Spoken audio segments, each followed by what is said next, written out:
So two acquisitions locally. Did you ever think you were going to have a team of people that were under you when you started down this road? I had no idea. All I knew is that I didn't want to get fired. I had $50,000 of debt. I had to figure out how to get out of it. And I thought that real estate could maybe someday be the way that I did it. That's all I Hmm. knew. I had nothing. I had no cash, 50 grand of debt. And I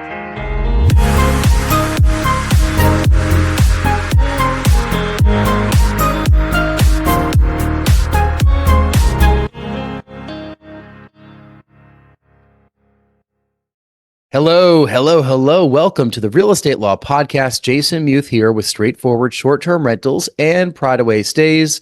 Rory Gill, our resident attorney and broker, is here as well. Rory, we're going to be speaking with an investor out of Pennsylvania today. We're going to learn a lot about the ins and outs of all of those marketing pieces that we get from those cash buyers that are out there. I get them all the time, postcards, letters, phone calls. Buy my house. I have a cash offer for you. We have a list of people that need to buy properties. And, we found somebody that can kind of dig into like the other side of the curtain there. I know that we see them all the time. But I don't think everybody who's listening understands the processes that go into investors that are working in this manner. Purchasing cash properties or working through, some other types of to financing to get these properties and all the marketing that goes into it. Yep. And it's been a challenging market for everybody in all aspects of real estate for the past year and a half. And if you are looking to streamline your operations, maximize your marketing, or just find a way to stand out in this challenging market, I think today's guest is going to have some good pointers for you. Let's welcome Matt Pezon to the show. Matt is with Pezon Properties out of Pennsylvania. Lots of P's there. Welcome, Matt. Hey guys, thanks for having me. Now, where in Pennsylvania are you? You're Eastern Pennsylvania, right? That's right. So the Lehigh Valley, I live in Easton, Pennsylvania. Mm-hmm. Yep. Yeah. I know the area pretty well. I was in Central Jersey for a couple of years of my life, a couple of decades ago. But I was taking a look at your service area, and it's a lot of the towns that seem to surround Pennsylvania, like Conshohocken and Bensalem, Allentown. It's a great part of the country. It's a very important part of the country politically as well. We see a lot about Pennsylvania during all the elections, and this is coming out during an election year, so lots of responsibility on your shoulders to help guide the country. Matt, why don't you tell us a little bit about your background and how you got involved with becoming a real estate investor, and then we have a long list of questions about how the machine works. Sure thing. So I never wanted to or realized that I wanted to get into real estate. So I'm from the fourth generation of engineers, and I'm a trained chemical engineer. I left that business, but I knew that I needed to get out of the corporate ladder back in 2010. I started an engineering job, and there were really no jobs at that time, different from today, but I got one. And I was in an IT role, and my first boss for this big chemical company, there were no processes, procedures, and he told me I was the worst employee he ever had. The company should fire me. And it was hard at the time because I had 50 grand of debt, and I realized I needed to find another way. But I still kept working that job. Then I went to business school. I learned about entrepreneurship. I did a Fulbright scholarship, and I found real estate at business school, actually out of the United States. And I knew that once I got back to the States, I wanted to buy. And then I did. So I started in 2014. I knew that I wanted to get out of my corporate job. It took me almost 10 years, but I finally did it. So that's the high level summary. You had a kick in the pants by a boss that was a little gruff, said the worst employee he's ever had. I've never heard someone say that to somebody. Yep, that's what he told me. And he was right, because I wasn't destined to be an employee for long and do my full career like him. So, and nothing against employment. It's very important, but I was the worst he had, and I probably still am. So, So you got a Fulbright scholarship. You studied where? Outside the country, you said. in Spain. Yep. Wow. You Yep. speak Spanish? I did my MBA. So it's a master's in international management, very similar to an MBA there. And I did it all in Spanish. So every negotiation, every test, every presentation, class, everything. So I turned off the English switch for a year. Oh my goodness. Did you know Spanish going into that? Decently well, enough to qualify. Yeah. I had studied, it was always one of my life goals to be bilingual. And so I passed everything. and was proficient enough. But once I left, I was 10 times better than when I went in, for sure. Mhm. And then that found your way back to the United States, where you found real estate as a way beyond, that W-2 job, and you've built up Pezon Properties. And I saw online that you have a couple hundred doors. Is that right? That's correct. That's correct. Yeah. No investors, no partners, anything like that. Just my wife and me. Wow. Talk about the beginning and how you started getting a couple of those initial deals, and how it's different from today from how you're finding your deals. Sure. When I was starting for those initial deals, it was very education heavy. And I met with a group of investors that would locally go around to the different properties on weekends and see them. And I looked at least 100 properties before I bought one. And that was because I got involved with the right group, going to see properties. And I really focused on education. And so it was very time and learning intensive in the beginning to hit that learning curve. I spent years learning before I bought. But now I have a team, 2 acquisition managers locally, and a support staff of 6 in the Philippines, and myself. And now we have processes and systems, software. We have really detailed procedures on what we do, process maps. And so it's completely different than what I started with 10 years ago.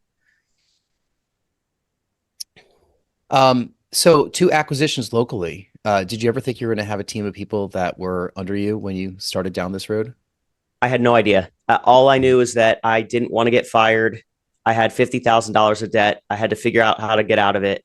And I thought that real estate could maybe someday be the way that I did it. That's all I knew. I had nothing. I had no cash, 50 grand of debt, and I just was looking for a way out. Getting into some of the nitty gritty there for somebody who's looking to just get started, how did you finance the first couple of deals if you're had that financial profile? Right. So that was when I was in college. Then when I came back from my MBA, I had mostly paid off almost all of the debt, but I had a car free and clear. So I refinanced the car. I think I got 10 grand from that. And then rates were so low, I think I paid like $175 a month or something. It was so low.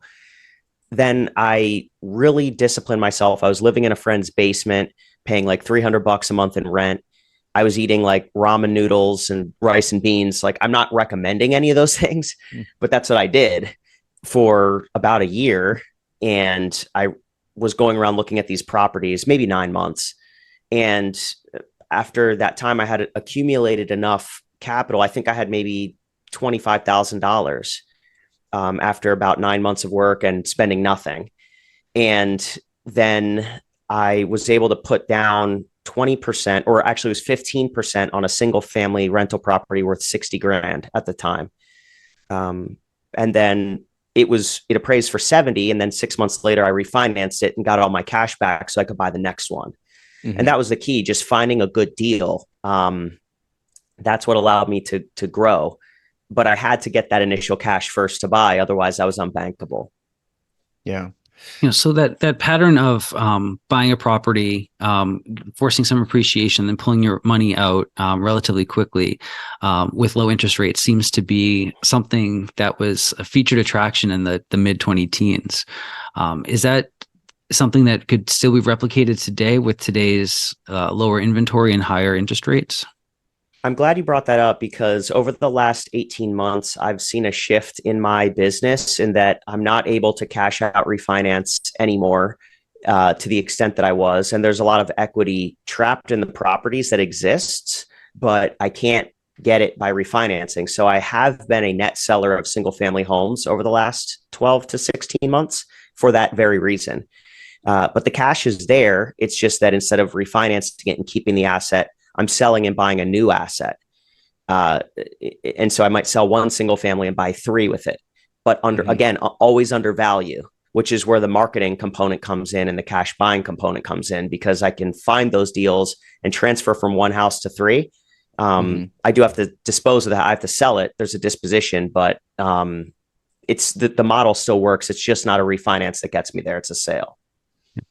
I mean, and what's striking about your evolution is that, you started, doing everything you could to get into that first property and doing the refinances.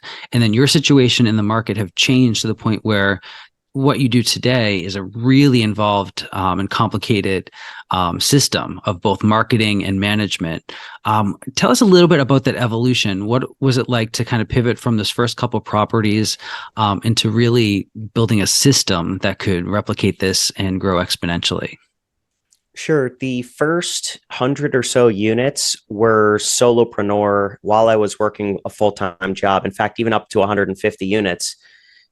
So I was doing everything on the sales, financing, and closing the deal side. I had a third-party manager that I still work with. In fact, I work with 3, and they handle everything after closing. Because once we close, I don't want to deal with it anymore. Like, just manage it, right? Like, it pays for itself, just manage it. So I worked through third-party managers, and up to the first 150 or so units, I was the face of the company, taking all the calls, going on all the appointments, doing the financing packages, all of that. And now I have a team that does that, but I've really accumulated the knowledge to build the foundation for those systems, because you can't build a system if you don't know what to build. Mm-hmm. So I had to really learn first so that I could teach others. So you're building the system for those first 150 units for acquisition. What are some of the things that you did along the way to find those properties? Oh, a lot of things. The first thing that I did was I hand wrote 600 letters myself and hand addressed them. My wife helped. I would never do that again. That took a long time. And, but I got a great response. It just took a long time. And now I have 3 kids under 3. There's no way I could go back to that. So after handwriting the letters, and it was all letter-based. When I worked a full-time job, there was no website, no Google ads, no digital marketing, nothing, because I didn't want to be perceived as a real estate investor, because, there are subconscious, I didn't want to get passed up for promotions or have my boss think I'm not putting in a good amount of effort to my job. And I got great ratings. They didn't need to know what I was doing in my spare time.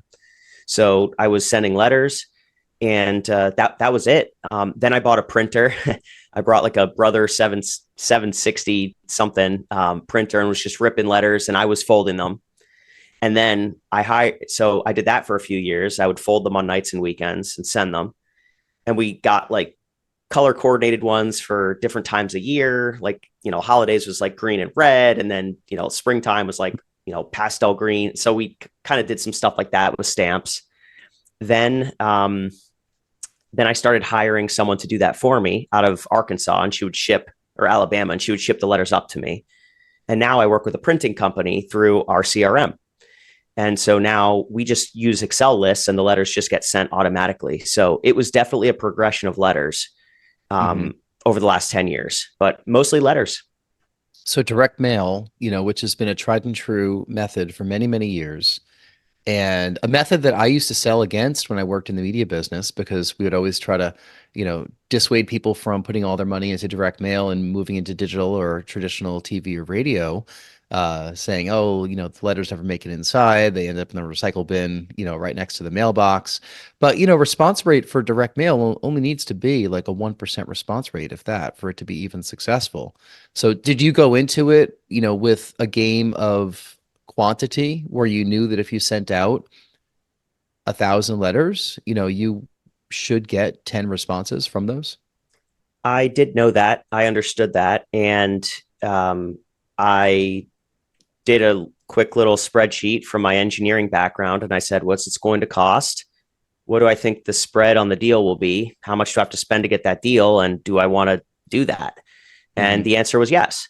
So, and I just found that I was able to manage the sellers, talk through them, solve their problems, buy the properties at a discount to help out the seller or the situation. And it was worth it. I just did a quick little calculation and said, yes, let's do it.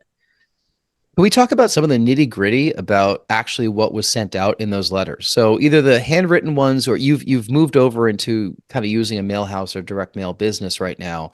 So you've identified it either as a better use of your time, or the success rate is probably just as good as writing handwritten letters out. You can kind of go into that in a second, but what are you putting in these letters? Are they postcards? Are they letters that you're folding up? You did mention folding, but I'm sure you're sending out a number of letters to people. And then what is the call to action? What are you asking people to do once they receive your letter? Right. So we have different pieces now that we use. We use postcards for delinquent taxes, delinquent mortgages. We send them out right after filings occur, but they're just very simple. And letters is primarily what we send, but they're very simple. Now, hi, my name's Matt Pezon with Pezon Properties. I'd like to buy your house at address. We close cash in 14, in as fast as 14 days. Please call us. We'd love to make an offer. That's it. There's nothing to it. Just so then very, very simple. They make a phone call, and are you picking the phone up, or it's one of your acquisition managers or your team in the Philippines? Right. And we also put our QR code on there for our website, and we're going to start TV, and then we're going to put a snapshot like as seen on TV on there. But the call to action is, hey, call us. And then my lead intake coordinators in the Philippines pick up the phone, and they just ask 8 simple questions or 10 and see where, is this a warm transfer type opportunity to our acquisitions manager? Or do I just, oh no, they want to be removed from the list, or, okay, maybe I'll call them back in 2 months and I'll keep this lead. So they kind of pre-vet the lead for the acquisition manager, and then the acquisition manager builds the relationship, goes on the appointment, and makes an offer.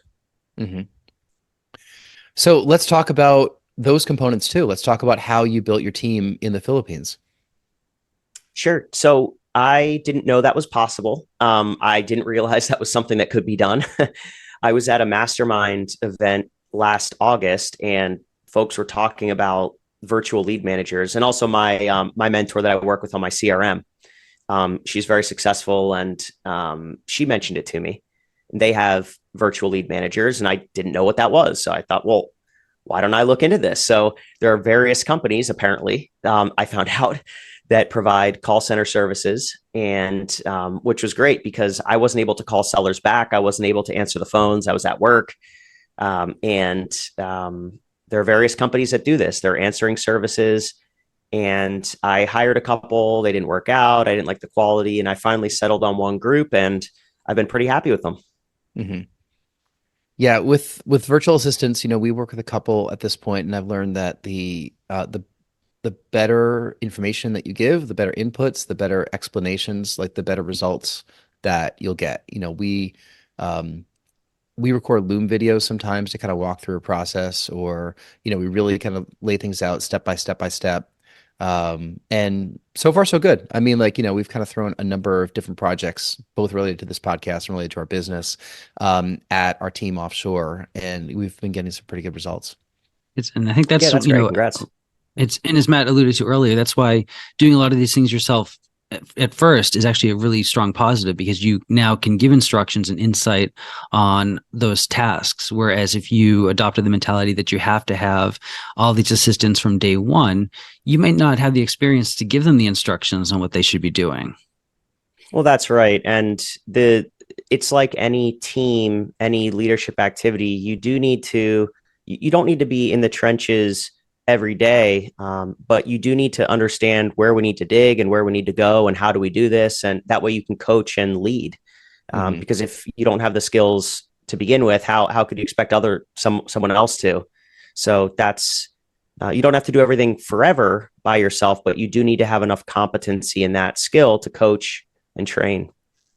So hearing your story, it sounds like everything has gone right all the time, and you've never made any mistakes. I've made no mistakes, and it's only been positive. No issues. Life is good. Okay. No, I've made every mistake. Good stories to tell. Yeah, I've made every mistake. Could you tell us about some of the bumps along the way, and some of the lessons that that came from them? I mean, there's so many. Allowing the wrong resident to live in the property, not providing clear instructions to my team, not managing projects and contractor activities well, making mistakes for loan documents that I've submitted where I should have asked for more money, but I didn't. I've made every mistake. I mean, I've had fires, sinkholes, people, unfortunately, someone got shot at one of the properties. Like, it's just, you see so much in this business, and there's just so many mistakes. And, but you had a team of people that you'd hired as property managers, early on. So those mistakes would be things that they would be dealing with, right? Oh, that's a great question. And they would, except when you hire the wrong property manager, which I also did. So, I hired the 3 poor performance property managers before I realized how to hire property managers and how to see who's sophisticated, who knows what they're doing, who doesn't know what they're doing, and how do you tell just by asking the right questions. So I've hired all the wrong vendors for all the wrong roles, and it's just part of the business and cutting your teeth. What's a way that you could identify that you've hired the wrong vendor, like when you've done it? Like, does it happen early in the process or somewhere along the way? Well, it starts first with you as the business owner. So do you understand how to hire that vendor correctly? Do I know what to ask? So if we use a contractor example, am I setting clear expectations up front? So what I mean by that is, how would I know if I hired the wrong contractor? Well, first of all, if they can't provide insurance or their license information, that's a question I needed to ask. I didn't always ask that question. I didn't know. Or was I clear on the draw schedule? Was I clear on the schedule? Was I clear on the penalty for going over the schedule? Was I clear on the quality of work that I expect? Are we clear on when the draws are to be paid? All these things I didn't know to ask. So it starts with me or the owner. Was I educated enough to ask those questions? The answer was no. And then 2, when a contractor is asking for something that's not typical or not professional, such, could you give me 50% down? No, because he's taking the deposit to finish the last job that he took the deposit from the last guy to finish that job. And, so all these things that you just have to know what's customary in the industry to know who is pulling the wool over your eyes, if that makes sense. Mm-hmm. Yeah. Yeah, and you have to learn that while you're actually doing it. Obviously people educate themselves by listening to podcasts like this and reading investor books. Something you said early on is that you looked at 100 properties before you really, jumped into one of them. You could have very well fallen victim to being the person that just kind of analyzes forever and does nothing, which I think, is something that a lot of real estate investors, that are really eager to get into the game, they have a hard time overcoming that. They're just looking and looking and looking and looking, and then they just eventually give up. So why do you think that didn't happen for you? Well, my natural tendencies are to analyze forever and see the downside in everything, because that's my engineering training. You design with safety, and then you add a safety factor on a safety factor, right? And I was the same thing with my look at the spreadsheets. And well, what if they don't pay for a year? Well, and then all of a sudden you're not doing any deal at all, right? So fortunately, I was involved with a group of people. They said, hey, this is a really good deal. If you'll pass on it, we'll do it. But we want to give you the first opportunity because it's a good deal. And I kind of was scared, but I said, okay, let's do it. And I had all the normal fears. I had saved up for 9 months, 10 months. And wow, what if this goes bad? And now I'm out of money. And so all those fears are real, but you have to have seen enough deals to separate the bad ones from the average ones from the good ones and do the good ones, especially in the beginning. Mm-hmm. A bad deal in the beginning will break you, but a good one will catapult you. You sound like an attorney, always looking for like the problems in a deal or a contract. And sometimes holding people back from the path of progress. It's a balance. You have to hope for the best and plan for the worst. And but you can't let those 2 things stop you. You have to move forward, but for the right deal, and you have to be educated to do the right deal. But you always have to mitigate that risk. You have to survive to fight another day, and you can't be without knowledge of what the risks are. And, just kind of shifting it to today's market, I know that a few years ago, with an attorney background, it was always my job to look at any sort of deal or proposal and say what's wrong with this and why we can't do it. And that attitude was easy enough a few years ago. I think it's even easier now to turn down every deal, with higher interest rates, with tighter inventory, with with kind of the developments of the past few years. What if somebody was just entering the market now? What should they be looking out for, and where should they be finding that first deal? Yeah, it's the marketing and direct to seller activities that the investor or prospective investor is taking. It's quite difficult, as you said, to go on the MLS or Crexy or wherever and say, okay, I'm going to vet all these deals and make offers, because the numbers just they don't pencil out. So I recommend direct to seller communications, which I've been doing for 10 years, and it's worked. And that's the best way. Just reach out and start conversations with folks.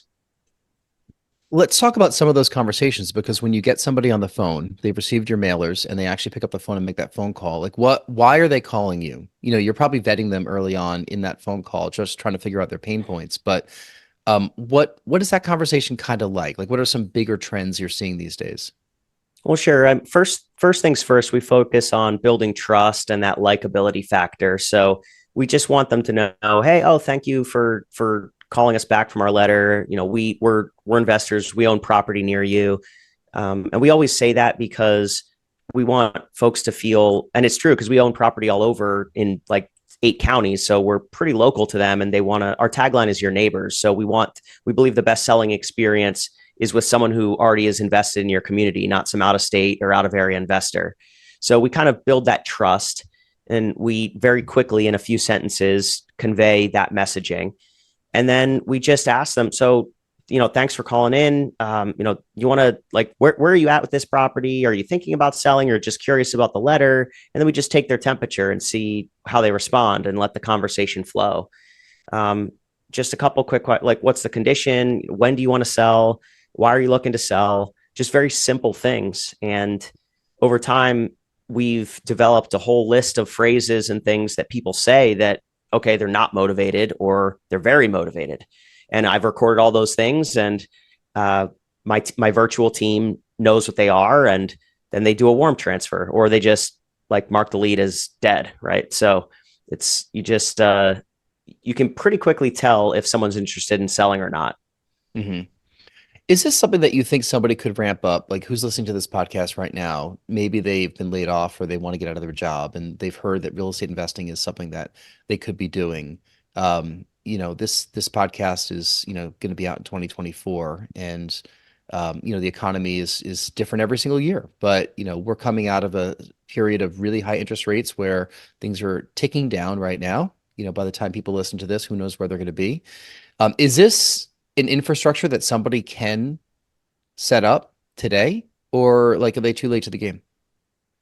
Oh, never too late to the game. It can definitely be set up.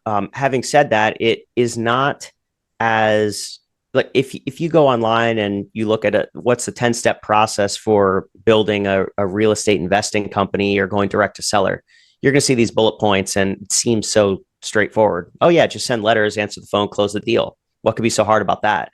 I mean, there are unique challenges to this market. You mentioned financing and rates, just that the inventory is tight, but it is absolutely attainable. I had no knowledge of real estate. I had no idea that I would even be in this business when I was 22, 23, 24, 25.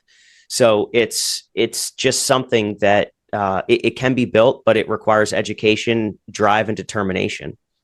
Mm-hmm. One thing I've been asking a lot of guests on this podcast recently is how AI is functioning into the work that you do. Have you integrated any AI tools into your daily workflow? And if so, what are they? Oh, 100%. We use AI a lot for different things. For generating, we're maturing past this phase, but for generating procedures. So just give me an HR policy for PTO, right? Like just asking ChatGPT that question. And then we, of course, tailor it to what we want. But policies, procedures. We also use AI for creating reels from podcasts like this, where it'll just go through, create a transcription, and actually populate on the reel what the words are, and then we just post it to social media. It's already synced with Instagram and Facebook and all that stuff, X, and so we do it for reel creation and just for blog posts, for SEO stuff. I mean, just so many things. And my team in the Philippines does that. So stuff 2-3 years ago that would have taken like massive amounts of effort is now done in an instant. And it's really unbelievable. Yeah. And, you mentioned earlier when you were still working, you didn't really want to have this public persona because you were concerned that your employers would say, well, wait a second, are you doing this or are you doing that? Right. I could relate to that also. I never really had the sense that my employer was going to say, why are you doing all this other stuff on the side? But I was cognizant of it. And I think that a lot of people that are listening that are trying to build up that plan B or that next chapter in their career are probably saying, well, what is my employer going to think if they see me all over social media talking about this, but yeah, I work in this other job.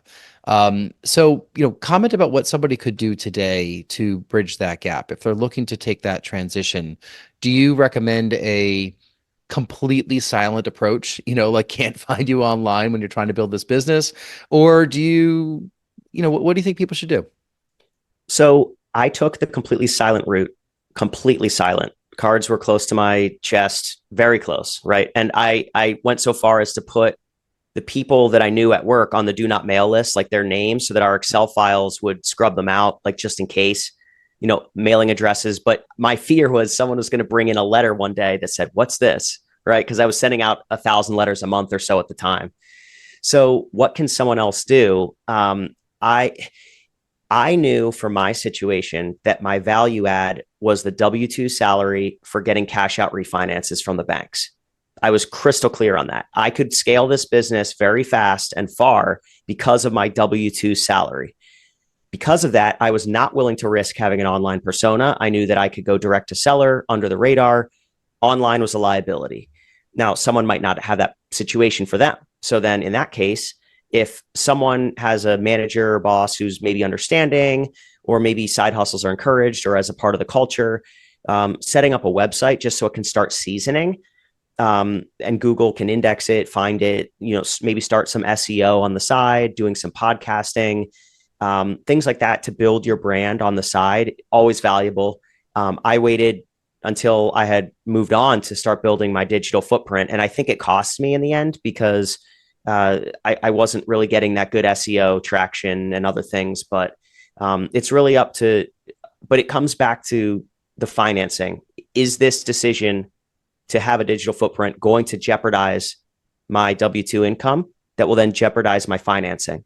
And if it is, don't do the digital stuff. It's just not worth it.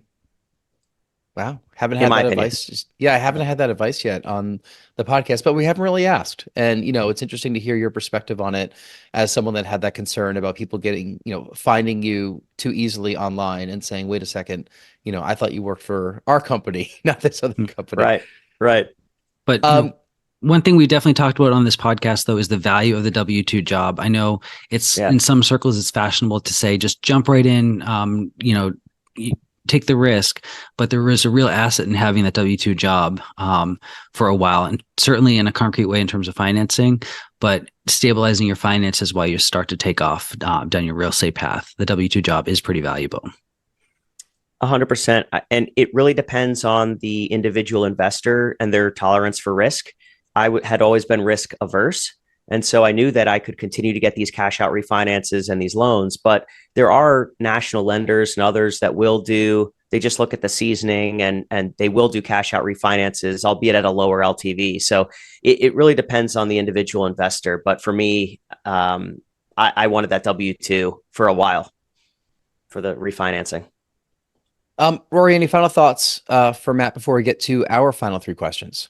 Well, I mean, this is an interesting story that in many ways is kind of the best case scenario for a lot of people out there.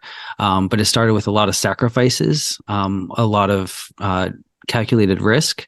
But I'm glad to see that not only have you been successful, but you've been able to kind of really evolve and change your systems and really kind of envision a bigger scale over time that I'm sure provides you a much different lifestyle today than it did in the very beginning.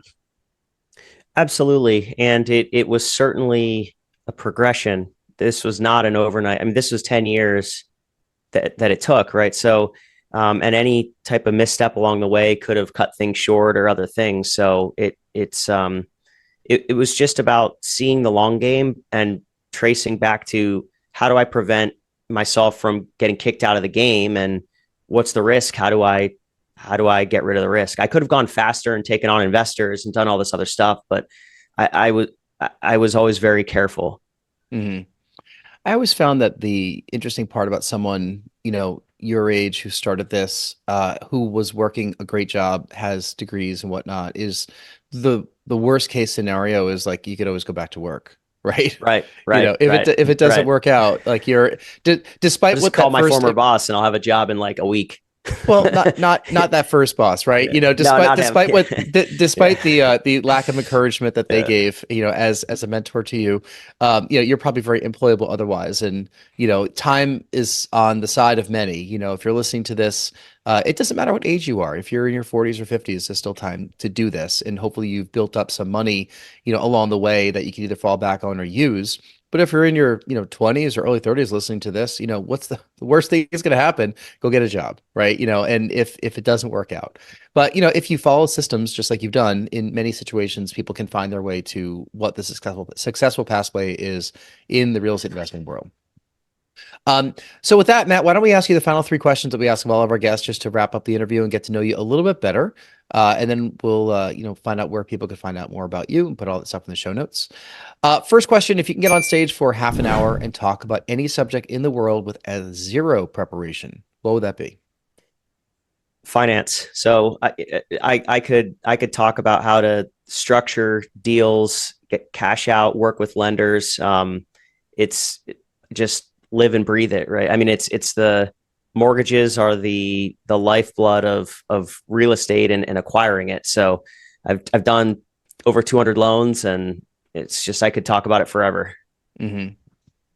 Second question, tell us something that happened early in your life or career that impacts the way that you work today. Yeah, sure. I mentioned at the beginning that first boss. I would say, so when I've always had a drive. And so when I was younger, my parents actually separated and got divorced. And so I've always had this drive to kind of prove myself or, show my worth, and, I can become something. So that has definitely impacted me. Some of that's dissipated over time as I've kind of matured and let some of those hurt feelings from the past go. But that was definitely a driver for me to want to succeed so badly. Yeah, that's the motivator for you. And then, as time goes on, like old wounds heal, right? Yeah. And maybe you've already proven to yourself, that level of success. And you said, I don't have to keep proving it. I already proved it. Well, that's right. And so what, I'm just going to keep like pushing forever and not enjoying and not, I have 3 kids now. Like I kind of want to spend time with them, and I don't want to be grinding forever. Mm-hmm. Totally hear you there. Yeah, we have one, and we want to spend time with her. Not all the time. Sometimes we need a little time to ourselves, but with 3, I don't know how you do it. Oh, you're preaching to the choir there. I get that, but I mean, I've come to a place where I've realized that I don't need to keep pushing forever. That enough can be enough, and I still want to grow and create an impact. But I've transitioned more from trying to feel worth it to how can I impact my community? How can I help others, educate others? I do a lot of philanthropy and volunteer work, and that's more driving me now than just trying to feel like, I was worth it. Yeah, that is an interesting transition, though, that people have a hard time making with their lives. Because I think that we were all trained, to go through college, maybe go through grad school, get a good job, work for 40 years, and then retire and enjoy things. And, it's come up a lot on this podcast, but people figure that out along the way sometimes, that you don't have to work all those 40 years to, be able to be financially secure for your family and to be, whole and happy with your lives. And, this is a pathway that allows you to figure that out a little bit earlier on in the process. And now in the world that I see around me, I'll see people in their 40s that have figured that out, and they are taking the steps to have a more flexible life and to enjoy their families, enjoy their own time a little bit more than generations past. So, I strongly encourage people to continue looking at that. And, if you are working in that job and don't like it, whatever that job is, it's not as easy as just saying, just stop working and you'll be happy, because you have to plan for that.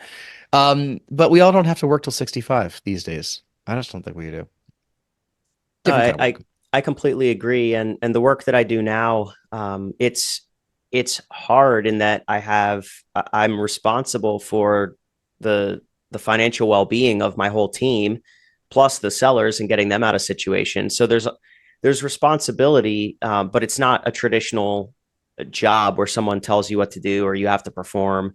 It's a lot more responsibility because people's livelihoods are on the line. So, but at the same time, there is flexibility there where I could stop work at 4:30, sign on later so I can see my kids in the evenings instead of getting home from the office at 6:30 or whatever. So there's pros and cons. I think each person needs to evaluate for themselves. Final question. Tell us something you're listening to or watching or reading these days. Sure. This book has been a game changer for me. Dan Martell's Buy Back Your Time. And the premise is about things that are repeatable and reproducible that you can delegate, finding what your time is worth and really worth, not like faking it to yourself, but what is my time worth if I'm working 2,000 hours a year? How much income is my business making, net profit? And then what's the dollar amount that I could pay someone to do this task? And is it worth it for me to do it or for someone else? And when I really took a hard look at that, I found that I was doing a lot of things I shouldn't do, in addition to the fact that we have 3 young children and I want to spend time with them. So, and what's the value of that? So I've really been really doubling down on trying to figure out what should I really be doing and what should I hire someone to do, and then train them and provide structure around that role. Yeah. Well said. Lots of people are probably trying to find that balance. So we'll check that book out. Me too. I'm trying to find it every day. It's tough. Yeah. Hey, Matt, thanks so much for all your insight on the podcast today. I know we really got into some of the nitty gritty, but the overall picture that we would like to, paint, if people are still listening to this episode, is that, there is a pathway. It's different from what it used to be. You'll find some, bumps along the way with errors that you make, but the only way to improve that is probably to make those mistakes. And what works today is going to be different from what worked 10 years ago. So, continue listening and evolving your mindset and being open to, finding ways forward in the world of real estate investing. Because, the only thing we know today is that it's going to be different from what it's going to be in 10 years from now too. So thank you for all the insights. Really appreciate that. And we will link up your website and ways to get a hold of you in the show notes of this podcast. And Rory will do the same for you. So rorygill.com is where we could find information about Rory. jasonmuth.com is where you can find information about myself. Or if you want to be a guest on the podcast, reach out to me there and we will get back to you. If you enjoyed the episode, we love 5-star reviews and we read all your comments. So please go right ahead and do both those two things. Rory, Matt, thank you. Thanks for all your time today. Thank you. Thanks for having me, guys. Yeah. And thank you for listening. We'll see you next time. Cheers.